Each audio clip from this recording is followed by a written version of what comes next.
بلوچستان کے وزیر داخلہ میر ضیاء لانگو نے کہا کہ بلوچستان کے لوگوں کو امن و امان فراہم کرنا حکومت اور ریاستی اداروں کی ذمہ داری ہے۔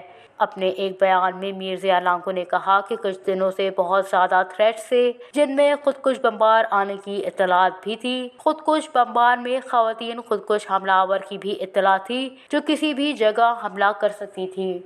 اداروں کا کہنا تھا کہ وہ تمام صلاحیتیں بروئے کار لا کر تخریب کاری کے منصوبے کو ناکام بنائیں گے۔ صوبائی وزیر داخلہ نے کہا کہ کراچی میں شاری بلوچ نے خودکش حملہ کیا جس کے پیچھے بہت سے لوگ کھڑے ہو گئے۔ کسی کی ماں بہن کو گرفتار کرنا ہمیں اچھا نہیں لگتا مگر جو قانون توڑے گا تو اس کے خلاف ایکشن ہوگا۔ کالعدم تنظیمیں بھی خواتین کو تخریب کاری کے لیے استعمال نہ کریں۔ مبینہ خودکش بمبار گرفتار ہونے والی خاتون کو عدالت میں پیش کیا جائے گا جہاں وہ اپنی صفائی پیش کرے۔